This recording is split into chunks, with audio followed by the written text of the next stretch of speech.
పరలోక రాజ్యము వారిది, దుఃఖపడువారు ధన్యులు, వారు ఓదార్చబడుదురు. హల్లెలూయా. క్రీస్తునందు ప్రియమైన దేవుని సంగమా, ఈ చదవబడిన యొక్క వేద భాగంలో యేసుక్రీస్తు ప్రభువు వారు ఆయన సువార్త సేవను ప్రారంభించినాక ఆయన గలిలయ, దెకపోలి, యెరూషలేము, ఈ సముద్రాలకు ఈ అతి దగ్గరగా ఉండే ఈ చుట్టుపక్కల దేశాలకు ఆయన సువార్తను ప్రకటించడం ప్రారంభించారు. సువార్తను ప్రారంభించి ఆయన అనేక స్థలాలలో ఆయన అద్భుతాలు, ఆశ్చర్యకార్యాలను చేయటము ప్రారంభించినప్పుడు ఈ ప్రాంతంలో ఆయన ఒక కొండెక్కి కూర్చున్నాడంట. హల్లెలూయా. ఎట్లా చేశాడని ఆయన కొండెక్కి కూర్చున్నాడు అంటే ప్రసంగం కూర్చొని చెప్పొచ్చు, నిలబడైనా చెప్పొచ్చు. యేసు ప్రభువే కూర్చుంది ఏం చేశాడు, ఆయన ప్రసంగం చేసి ఉన్నారు. చాలా మంది బైబిల్ తెలియని వాళ్ళు ఏమంటే ప్రసంగం అనేది నిలబడి చెప్పాలి, కొంతమంది మోకాల మీద ఉండి చెప్పాలి, కొంతమంది అసలు అన్నం మీద తినకూడదు, మాస్టర్ చెప్పాలని చాలా మంది తెలియని చెప్తారు. వాళ్ళ పరిధిలో వారికి తెలిసిన కొన్ని బోధిస్తున్నారు. కానీ నిజమైన సత్యాన్ని ప్రకటించేవారు ఎట్లా ఉండాలి? ఇప్పుడు ఒక అరగంట, గంట అంటే నిలబడతాం, 3 గంటలు నిలబడతాం. 3 గంటల కంటే ఎక్కువసేపు నిలబడగలమా? నిలబడలేదు. అందుకని ప్రియమైన దేవుని బిడ్డలారా, మనము దేవుని వాక్యాన్ని బోధించినప్పుడు హృదయం లేదా పరిశుద్ధాత్మ శక్తిని కలిగి బోధించినప్పుడు ఎట్లా చెప్పినా ఓకే. కొంతమంది వాక్యం చెప్పేటప్పుడు తెల్ల సొక్క వేసుకొని తెల్ల ప్యాంట్ వేసుకొని చెప్పాలని అంటారు. మనకి తెల్ల సొక్క, తెల్ల ప్యాంట్ కాదు, కానీ సంచిత్ అనేది ఇంపార్టెంట్. ఎందుకంటే మనం యేసయ్యను కలిగి పరిశుద్ధాత్మలో మనం నింపబడుతున్నప్పుడు దేవుడు మనలో ఉండి ఏం చేస్తాడు, ఆయన మాట్లాడతాడు. మనలో ఉండి ఆయన మాట్లాడుతున్నప్పుడు దేవుడు అద్భుతమైన స్వస్థతలు ప్రజలకి కలుగుతూ ఉంటాయి. హల్లెలూయా. మానవుడికి ఏదైతే అవసరమో అది దేవుడు వారి ద్వారానే మాట్లాడుతూ ఉంటారు. అయితే యేసుక్రీస్తు వారు ఆయన స్వార్థను ప్రారంభించి ఆయన ఏం చెప్పారంటే, ఆత్మ విషయమై దీనులైన వారు ధన్యులు, పరలోక రాజ్యము వారిది, దుఃఖపడు వారు ధన్యులు, వారు ఓదార్చబడుదురు అని ఇక్కడ స్పష్టంగా సాక్షాత్తుగా ఈ మాట ఎవరు చెప్పారు? యేసుక్రీస్తు ప్రభువు వారే చెప్పి ఉన్నారు. మనము దేవుని దీనత్వం కలిగి ఉండాలి. దేవుని దీనత్వం కలిగి ఉండాలండి. ఆత్మీయతలో దీనత్వం కలిగి ఉండాలి. బైబిల్లో చూసినట్లయితే కొన్ని రకాల ఆత్మలు ఉన్నాయి. ఏమున్నాయి? ఒకటి దేవుని ఆత్మ, రెండవది పరిశుద్ధాత్మ, మూడవది దురాత్మ, నాలుగవది మానవాత్మ.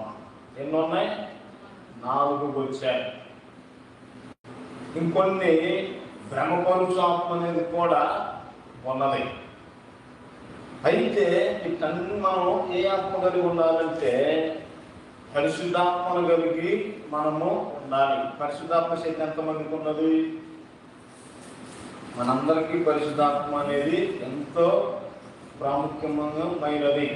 ఎందుకంటే ఈ పరిశుద్ధాత్మ మనం నింపబడి ఉన్నప్పుడు ఏ దురాత్మ శక్తి కానీ ఏ దుష్ట శక్తి కానీ మనల్ని తాకలేదు. అపోస్తలులు మేడగదిలో దేనికోసం ఎదురు చూశారో తెలుసా? యేసయ్య ఎత్తబడిన తర్వాత పరిశుద్ధాత్మ కోసమే ఎత్తబడుతున్నారు. అయితే ప్రియమైన దేవుని సంగమా, ఈరోజు చాలా మంది పరిశుద్ధాత్మ కంటే ఏ ఆత్మ కలిగి జీవిస్తున్నారంటే బ్రహ్మపురుషాత్మ ద్వారా మనుషులు జీవిస్తున్నారు. ఏ ఆత్మ ద్వారా జీవిస్తున్నారండి? బ్రహ్మపురుషాత్మ ద్వారానే జీవిస్తున్నారు. బ్రహ్మపురుషాత్మ అంటే ఏమిటి అంటే అచ్చం దేవుని ఆలయానికి వస్తారు, మనలాగే పాటలు పాడతారు, ఆరాధన చేస్తారు, దేవునికి అవసరమైతే బోధిస్తారు. హల్లెలూయా స్తోత్రం, హల్లెలూయా స్తోత్రం అని నిత్యం వాళ్ళు ఏం చేస్తారు? ఆరాధిస్తారు. కానీ దేవునిలో సంపూర్ణమైన భక్తి మాత్రం ఉండదు. మనం పూజించేది ప్రభువునే అయినా ఈ బ్రహ్మపురుషాత్మ గలవారు ఎలా ఉంటారంటే, నేను చేసి దేవునికి గొప్ప సేవ చేస్తారు. హృదయంలో ఏం చేస్తారు? గర్వించుకుంటారు. ఏం చేస్తారు? హృదయంలో గర్విస్తారు. పాట పడితే చూసి ఎంతమంది చప్పట్లు కొట్టారు, పాట పడితే ఎంతమంది నన్ను చూసి పొగుడుతున్నారు. ఇలాంటి ఆలోచనలన్నీ సాతానే. ఎందుకంటే బ్రహ్మపరచు దురాత్మలనే కొన్ని వందల మందిని నేను చూశాను. దురాత్మ కలిగి ప్రార్థన చేసేవారిని, దురాత్మ కలిగి అసంగాలు చేసే దైవజనులని, వారిని నేను పసిగట్టి చూడగలిగాను చాలా సంవత్సరాల క్రితం. అయితే ప్రియమైన దేవుని బిడ్డలారా, కొంతమంది ఎక్కువగా ఈ బ్రహ్మపురుషాత్మ ఎవరు పడతాయి అంటే ఫాస్టింగ్ ప్రార్థన చేసే వాళ్ళకి ఎక్కువగా పడతాయి. ఫాస్టింగ్ ప్రార్థన మనం చేయొచ్చు, కానీ ఎట్లా చేయాలంటే మనం చేసే ప్రార్థన ఇతరులకి తెలియకుండా మనం చేయాలి. నీకు ఉపవాసం ఉన్నప్పుడు రహస్యంగా చూస్తున్న నీ తండ్రి నీకు ప్రతిఫలము భక్తులం ఇవ్వాలంటే ఏం చేయాలి? బహిరంగ కాదు. బహిరంగ ఉపవాసం ఉండవచ్చు. బైబిల్లో బహిరంగ ఉపవాసం చేసిన వారు ఉన్నారు, అట్లనే ఈ రహస్యంగా ఉపవాసం చేసేవారు ఉన్నారు. బహిరంగ ఉపవాసము ఎప్పుడు చేయమన్నారంటే యోబేలు గ్రంథంలో ఉన్నది. చెన్నులారా, దేవుని యొక్క శాపంలో తీర్పు మీ మీదకి రాబోతున్నది. మీరందరూ దేవుని సన్నిధిలో ఉపవాసం ఉండి దుఃఖించదనేసి రాబోయే ప్రమాదం కోసము తర్వాత ప్రకటించినప్పుడు బహిరంగ ఉపవాసం ఉన్నారు, ఓకే. కానీ ఈ ఉపవాసమే రాను రాను రాను రాను ఏమైపోయిందంటే దేవుడు ఉండమన్నాడు అంటే అది ఒక విగ్రహ ఆరాధనగా ఉపవాస దీక్ష అనేది ప్రారంభం చేశారు. కానీ ఏదో నామకే వాస్తు ఫాస్టింగ్ ప్రార్థన పెట్టారు. ప్రతి శుక్రవారం మన సంఘంలో ఏం జరుగుతుంది? ఉపవాసం జరుగుతుంది, ప్రార్థన ఉంటుంది కదా, అందరం వెళ్ళాలని అందరూ కట్టుకొని వచ్చేస్తే అది భక్తి కాదు.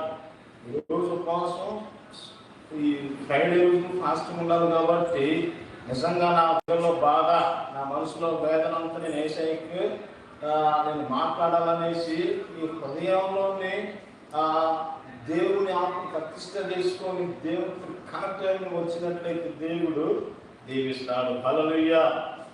ఉపవాసము అనేది ఎట్లా ఉండాలంటే దేవునికి మహిమ తెచ్చేదిగా ఉండాలి. నువ్వు రహస్యంగా దేవునితో గడిపినప్పుడు నీ ముఖం ఏమవుతుంది? ప్రకాశించి పోతుంది. హల్లెలూయా. సేనాయి పర్వతం మీద మోసే అందరిగా వచ్చినట్టు చేసిందా?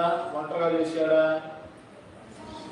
ఒంటరిగా ఎవరిగా రాకుండా సేనా పర్వతం ఎక్కితే వీళ్ళందరూ ఏం చేశారు? కిందోళ్ళు అరే ఈ మోసే కాంట్రాక్ట్ దాదాపు చాలా రోజులు అవుతుంది, మనం తీసుకుని యెహోవా దేవుడు కాదు, మోసే కాదు, మనకు తీసుకుని వచ్చింది ఎవరంటే ఐగుప్తులో ఒక దూడనే మనం తీసుకుని వచ్చిందనేసి ఈ ఉన్న బంగారు మొత్తం కరిగించి ఒక దూడను చేశారు. దానికి ఏం చేశారు? వాళ్ళ మెరుగు జలమలేదు వాళ్ళ పిల్లలను కూడా ఏం చేశారంటే నరబలులు అర్పించారంట. ఆ తర్వాత మోసే కొండ దిగి వస్తుంటే అందరూ గజగజ వదిలిపోయారు. రహస్యంగా దేవునితో గడిపినప్పుడు మన మొఖాలు ఏమవుతాయి? ప్రకాశించి పోతాయి. రాత్రి ఇంకొక రహస్యం చెప్పాను. దేవుడు మానవుడిని సృష్టించినప్పుడు ఎట్లా ప్రకాశవంతంగా చేశాడంటే, మనకి గోర్లు ఉన్నాయి కదా, ఈ గోర్లు ఎంత మెరుస్తాయో అంత మెరుగుతో దేవుడు మనల్ని కలగజేసాడంట. చూసుకొని మనలోనికి దేవుని ఆత్మ ఎప్పుడైతే బయటికి వెళ్తుందో మనము రాబోయే దినాలలో దేవుడు మనం పొందుకున్నప్పుడు మనము ఈ విధంగా తయారవుతుంటాం. హల్లెలూయా. ప్రియమైన దేవుని సంగమా, పరిశుద్ధాత్మ శక్తి మనం ఏం చేయాలి? పొందుకోవాలి. ఏదో నామకే వాస్తవంగా ప్రార్థనకు వస్తే పరిశుద్ధాత్మ రాదు. పరిశుద్ధాత్మ దేవుడు మనం ఏం చేయాలి? పొందుకోవాలి. నేను బ్యాప్టిస్ట్ తీసుకుని ఛానల్కి పరిశుద్ధాత్మను పొందుకోవాలి. ఏదో ప్రార్థన అంటే గుడ్డులాగా పడిపోతున్నాము కానీ ఆత్మకి ఏమీ తెలియదు. మా స్టార్టింగ్లో కొంతమంది దైవజనులు ఆరాధన చేసుకుంటే కళ్ళు తీసి వాళ్ళకి వెళ్ళి తీసేవాడిని. ఎట్లా అంటే వీళ్ళు నిజంగా ప్రార్థన చేస్తున్నారా లేదా యాక్టింగ్ చేస్తున్నారా అనేసి మనసులో అనుకుని చూస్తుండేవాడిని. దేవుడా నిజంగా నువ్వు ఉంటే నాకు కూడా ఆత్మను తెలుసు అనేసి నేనేం చేశాను, ఒంటరిగా దినమంతా రాత్రి భాగంలో గడిపాను. నేను 2013లో రామగుండం వెళ్ళాను, గ్లోరియస్ పవర్ మినిస్ట్రీస్కి. అక్కడికి వెళ్ళినప్పుడు నేను 7 రోజులు ఫాస్టింగ్ ఉన్నాను దేవుని సన్నిధిలో. దేవుని సన్నిధిలో ఉపవాసం ఉన్నప్పుడు ముగింపు సమయానికి గొప్ప గొప్ప దైవజనులు వచ్చి ఏం చేశారు? ప్రార్థన చేశారు, కానీ ఆత్మ మాత్రం పొందుకోలేకపోతున్నాను.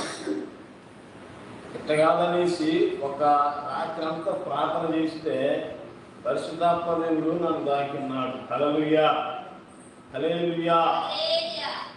దేవుని ఆత్మ మనం ఎప్పుడైతే పొందుకుంటున్నామో అది స్థిరంగా నిలుస్తుందా? పరిశుద్ధాత్ముడు నింపుకుంటా ఉంటాడా, పోతాడంటే ఉన్నాడు. దేవుని ఆత్మ నింపుకొని ఉన్నప్పుడు ఏం జరుగుతుందంటే కొన్ని శోధనలు గుండా మనము వెళ్తాం. ఈ శోధనలో సాతాను మనం ఉపయోగించినట్లయితే పరిశుద్ధాత్మ దేవుడు ఏం చేస్తాడు? విరగలాడిపోయి పక్కకి వెళ్ళిపోతాడు. అర్థమవుతుందా? పరిశుద్ధాత్మ దేవుడు ఏం చేస్తాడంటే మనలో నుండి పక్కకి వెళ్ళిపోతాడు.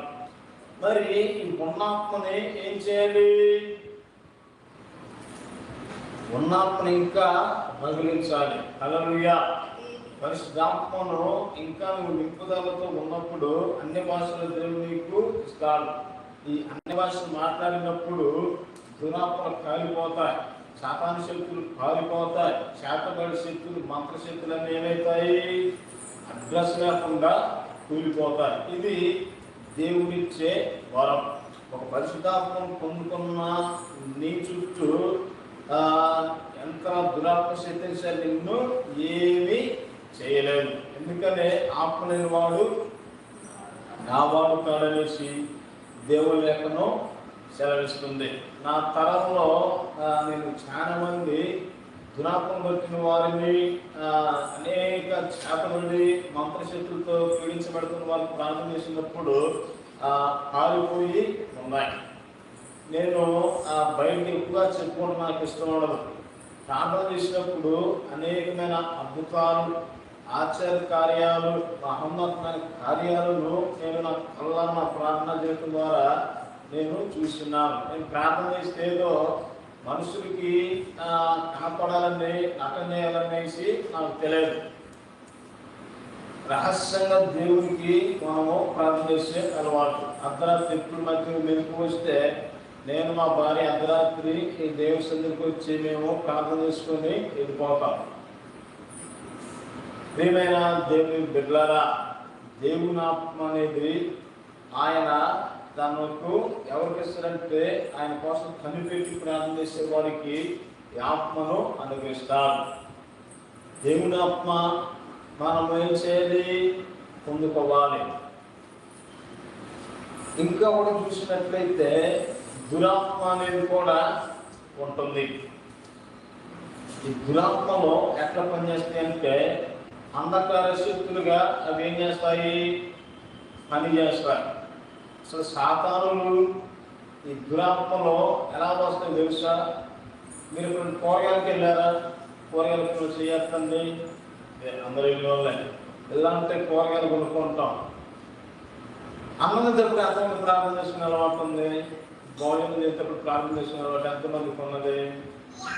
అంటే మీ ఎవరికి లేదా? దెయ్యాలందుకే మొత్తం అర్థమైందా? నిజం నమ్మకం కాదు, సీరియస్గా చెప్తున్నా. ఇప్పుడు ఎక్కడెక్కడుందో కూరగాయలు వస్తున్నాయి. దురాత్మలో సాతానులు ఎట్లా ప్రవేశిస్తే తెలుసా? పట్టణంలోకి వెళ్ళి లేదా కూరగాయల మార్కెట్లో కానీ సూపర్ మార్కెట్లో లేదా తీసుకుని వచ్చినప్పుడు వాటితో పాటు దుష్టశక్తులు మీ ఇంట్లోకి ఎంటర్ అవుతాయి. మీరు భోజనం చేసేటప్పుడు మీరు ప్రార్థనగా చేసుకోకుండా ఉన్నట్లయితే వీటిలో అవన్నీ ఏమవుతాయి? మిళితమైపోతాయి. ఇవన్నీ లోనికి వెళ్ళి ఏం చేస్తాయి? రోగాలను కలగజేస్తాయి. సో ఆ విధంగా దురాత్మలు అనేవి ప్రవేశిస్తాయి. మీరు చాలా మంది పక్కల పాల ప్యాకెట్లకి పాల కోసం మేము ఉదయకాలం పాలు తెచ్చుకుంటాం. పాలు తెచ్చుకోగానే మేము ఏం చేస్తామంటే వాటి పాలు ప్రార్థన చేసుకొని మేము పని కానిస్తాం. ఉదయకాలం రావగానే మా ఇంట్లో మేము ఫ్యామిలీ పేరు పెట్టుకొని మధ్యాహ్నం 3 గంటల ప్రార్థన, నిరంతరం ప్రార్థనలో మనం ఉండంటే ప్రార్థనా పనులకి దుష్టశక్తి కూడా రానే రాదు. సాతానుడు ఒక్కసారి ఊస్తే వాడు పోలేడు, తర్వాత మనల్ని గింపేస్తాడు. నీకు ఎప్పుడు ఒక కథ చెప్తాను. సాతానుడు ఎక్కడ ప్రవేశిస్తాడో తెలుసా? ముందు బతిలాడుకుంటాడు, తర్వాత వెళ్ళిపోతాడు. నేను చిన్నప్పుడు చదువుకునే దినాలలో 8th క్లాస్లో అనుకుంటా, 8th క్లాస్లో ఇంగ్లీష్లో ఒక పోయం ఉంది, అరబు అండ్ క్యామెల్. అంటే ఒక అరబీయుడికి ఒక వంట ఉంటుంది. ఈ వంటే అది అరణ్యంలో ఏం చేస్తుంది? పోతా ఉంటుంది. ఒకసారి రాత్రికాలం అప్పుడు ఈ ఎడారి ఎలా ఉంటుందంటే ఎక్కడ చూసినంత ఇసుక. ఇసుక దగ్గర ఇప్పుడు ప్రయాణం చేశారా లేదు? ఎక్కడ చూశారు? ఇసుక, మొత్తం ఇసుక. ఒకసారి నేను ఇసుకలో ప్రయాణం చేశాను. కంచెల 2016-17 అనుకుంటా. కంచెలో వాక్యం చెప్పడానికి వెళ్ళినప్పుడు ఇటు పెద్దపూరపాలెం నుంచి అమరావతికి వెళ్ళాము. అంటే ఇటు కంచెల షార్ట్ కట్ అనమాట. స్ట్రైట్కి వెళ్ళాలంటే గుంటూరు విజయవాడ నుంచి అలా తిరగాలి. చుట్టూ తిరిగేదేదో షార్ట్ కట్ ఇటు పెద్దపూరపాలెం నుంచి అమరావతి వెళ్ళి అమరావతి నుంచి చూసి ఒక 20 కిలోమీటర్లోనే దగ్గరగా ఉంటుంది. అయితే ఈ అమరావతి వచ్చేసి అమరావతిలో కృష్ణానది ఉంటుంది ఆ టెంపుల్ వెనక. ఈ కృష్ణానదిలో పడవలో ప్రయాణం చేయాలి. కృష్ణానదిలో ప్రయాణం చేసిన అక్కడ దిగిన తర్వాత చెవిటికల్ అనేసి ఒక ఊరు వస్తుంది. ఆ ఊరు దాకా దరిదాపు ఒక 5 నుంచి 10 కిలోమీటర్లు మొత్తం ఇసుక. ఈ ఆంధ్రాకి మొత్తం ఎక్కడ ఇసుక సఫలో అక్కడి నుంచే. అయితే అది ఎలా ఉంటుందంటే అందులో నడిస్తే కోరమవుతారు, భయంకరంగా ఎండ తట్టుకోలేరు. ట్రాక్టర్లోకి ముందు జంప మీద చెక్కలేస్తారు, వెనక కూడా ఆ ట్రాక్టర్ మీద వాళ్ళు తీసుకొని వెళ్తారు. కొంతమంది అయితే ఎదురుగొండ మీద కూడా వెళ్తారు. అప్పుడు అలాంటి భయంకరమైన ఈ ఇసుకను చూసి ఉన్నాం. అయితే ప్రియమైన దేవుని బిడ్డలారా, ఇలాంటి భయంకరమైన ప్రయాణాలలో మేము ఉంటాం. అయితే ప్రియమైన దేవుని సంగమా, ఈ దుష్టశక్తులు ఏ విధంగా ప్రవేశిస్తాయి అంటే ఈ అరణ్యంలో ఈ వంటేతో పాటు ఈ అరేబిడు ఏం చేస్తాడు? పోతాడు. పగలంతా భయంకరమైన వేడి, రాత్రి ఎముకలు గడ్డగట్టేంత చలి అక్కడ ఉంటుంది. ఈ అరేబిడు ఏం చేస్తాడంటే టెంట్ వేసుకుంటాడు. ఏం చేస్తాడు? టెంట్ వేసుకొని వాడు పడుకుంటే వంట అడిగిద్ది, ఏమండి నా యజమానుడా, నాకు బయట బాగా చలిగా ఉన్నది, ఈ చలిని తట్టుకోలేకపోతున్నాను, నీ గుడారంలో నాకు కాలు పెట్టుకోవడానికి అవకాశం అంటారు. ఏముంటుంది? కాలు పెట్టుకోవటానికి అవకాశం ఏమంటుంది? సరేలే కాలే కదా, సరే కాలు కూడా పెట్టుకోవే అంటాడు. పెట్టుకోండి. ఇంకా సేపుడికి యజమానుడా నాకు బాగా చలేస్తుంది, మోకాలు కూడా పెట్టుకుంటాను అంటాడు. సరే మోకాలే కదా పెట్టుకుంటాడు. ఇంకా సేపుడికి నేను నడుము పెట్టుకుంటాను, తోక నడుము పెట్టుకుంటాను, నీకు చాలా స్థలం ఉంది కదా, కొద్ది స్థలమే అనేసి పెట్టుకుంటుందంట. సరే అంతవరకే కదా పెట్టుకోమంటాడు. తర్వాత ఈ 4 కాళ్ళు కూడా లోన పెడతానికి స్టార్ట్ చేసింది. ఏం చేస్తామంటే తాక బయట ఉండగా కొద్దిగా సర్లే నువ్వు పడుకొని అనగానే ఇంకేం చేస్తుంది? ఇంకాసేపటికి యజమానుడా తలకాయ బాగా చదువుపడుతుంది, కొంచెం వాము పెట్టుకుంటాను కానీ ఈ తల ఏదైనా వాడు ఏం చేస్తాడు? మెట్టుకు వాడు సరివాము పెట్టుకుని అనగానే వాడు ఒంటి లోనకు వచ్చేసి గొడవలకి బయటకు పడ్డాడు. ఇంటికి కన్నగా ఉంటే నుంచి బయటికి ఇల్లు పడ్డాడు. ఏదైనా వేసిందంటే పోరా ఇది నాది అనేసి అన్నాడు. అంటే దీన్ని బట్టి మనం ఏమర్థం చేసుకోవాలి? సాతానుడు కూడా మొదటికి ఎట్లా వస్తున్నాడు? చిన్నగా వస్తాడు. సాతానుడు ఎట్లా మనం ట్రాప్ చేస్తాడంటే చిక్కులు పెట్టే సాతానుడు వాడు చిక్కులు పెడతాడు. మనలోకి రావడానికి ఏం చేస్తాడు? చిక్కులు పెడతాడు. సులువుగా చిక్కులు పెట్టు సాతాను కుయుక్తులను మనం ఏం చేయాలి? ఎరగాలి. ఇప్పుడు ఆన్లైన్లో ఎక్కువగా ఎలాంటి మోసం జరుగుతుంది? అప్పుడు కన్న మోసం కంటే ఇప్పుడున్న మోసం ఇంకా 100 రెట్లు బెటర్. ఎంత మోసం అంటే దేవుని ద్వారా భయంకరమైన మోసం ఆన్లైన్లో జరుగుతాయి. మనకి ఇన్స్టాగ్రామ్ కానీ, ఫేస్బుక్ కానీ, యూట్యూబ్ కానీ ఇలాంటివన్నీ మనకు ఉన్నాయి. వీటిల్లో చూస్తే చాలామంది ఏం చేస్తారు? ఎక్కువగా మోసపోతారు. అవతల ఉన్నది మగోడాడు కూడా తెలియదు, అందులో జారిపోయి ఇంకా ప్రేమించటాలు మొదలవుతూ ఉంటాయి. నిజంగా జరిగిన సంఘటన చెప్తున్నాను. ఒక అమ్మాయి ఒక అబ్బాయి ప్రేమించుకున్నారు. ఎట్లా అంటే ఈ ఫేస్బుక్లోనే. అమ్మాయిదేమో హైదరాబాదు, అబ్బాయిదేమో ఢిల్లీ. వీళ్ళిద్దరూ బాగా ఇష్టపడి ఏం చేశారంటే ఒకరినొకరు అర్థం చేసుకున్నంత వరకు ఇష్టపడ్డారు. ఒకరోజు ఈ అమ్మాయికి వాడు ఏం చేశాడంటే ఫోన్ స్విచ్ ఆఫ్ చేసుకుని అసలు ఫోనే ఎత్తలేదు. ఈ అమ్మాయి ఉదయం నుంచి సాయంత్రం దాకా టింగ్ అని ఫోన్ చేస్తుంటే అసలు లిఫ్ట్ చేయట్లేదు. కాసేపు స్విచ్ ఆఫ్ వస్తుంది. రాత్రి ఇప్పుడు 9:30కే ఫోను ఆన్ అయింది. ఇది న్యూస్ పేపర్లో వచ్చింది, నేను చదివాను. అయితే ఏం జరిగిందంటే గవర్నమెంట్లారా, నువ్వు ఇప్పుడు దాకా ఫోన్ ఎందుకు ఎక్కలో, నీకోసం నేను ఎంత బాధపడుతున్నాను తెలుసా, ఉదయం నుంచి మాట్లాడట్లేదు అంటే అసలు ఏమైంది, ఎక్కడికి వెళ్ళావు అనేసి అనగానే ఏమి లేదు, మా అమ్మకి గుండె ఆపరేషన్ జరిగింది, నా దగ్గర 1 లక్ష రూపాయలు ఉన్నాయి, డాక్టర్ ఏమో 3 లక్షలు ఇస్తేనే అమ్మకి ట్రీట్మెంట్ చేస్తానని చెప్పాడు. అమ్మ చాబతుకులు అంత డబ్బుల కోసం ఉదయం నుంచి తిరిగేసరికి నాకేం అర్థం కాక ఫోన్ పక్కన పెట్టేశాను అనేసి మనం చెప్పగానే, ఓహో అంతేనా, దేనికి ఎందుకంత టెన్షన్ అవుతావు అనేసి ఆ తెల్లారే ఇవాడు ఏం చేసిందంటే బ్యాంకుకి వెళ్ళి 2 లక్షలు వాళ్ళ అకౌంట్ తీసింది. ఎంత వేసింది? వచ్చాను ఫోన్ చేయగానే వచ్చి థ్యాంక్స్ అన్నాను, మళ్ళీ చేస్తాను. ఫోన్ కట్ చేసి ఉసికాయి. అంటే వాడికి జంప్ అయిపోయాడు. ఎన్ని ఫోన్ చేసినా సరే, ఎంత అరిసిన కీ పెట్టుకున్నా సరే రెస్పాండ్ అవ్వాల్సిన కారణంగా పోలీస్ కేసు పెట్టి వాళ్ళని పట్టుకొని రికవర్ చేసినట్టు కూడా ఉన్నాయి. అంటే దీన్ని బట్టి ఏం జరుగుతుంది? ఆన్లైన్లో మోసం, చీటింగ్. నా జీవితంలో కూడా ఎలాంటి మనుషులు ఎక్కువగా చీటర్స్ని ఎక్కువగా నేను చూశాను. చీటర్స్ని ఎక్కువగా చూశాను, మోసగాళ్ళని ఎక్కువగా నేను చూశాను. నేను చూసినంత మోసంగా మీరు చూసి ఉండకపోవచ్చు.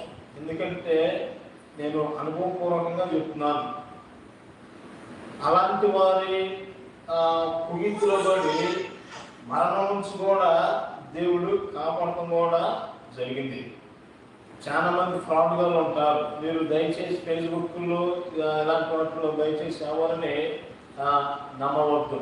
మనం ఏదైనా సరే మన కళ్ళ ముందు మనం ఏం చేయాలి, చూస్తేనే తప్ప లేదంటే మనం దేనిని నమ్మకూడదు.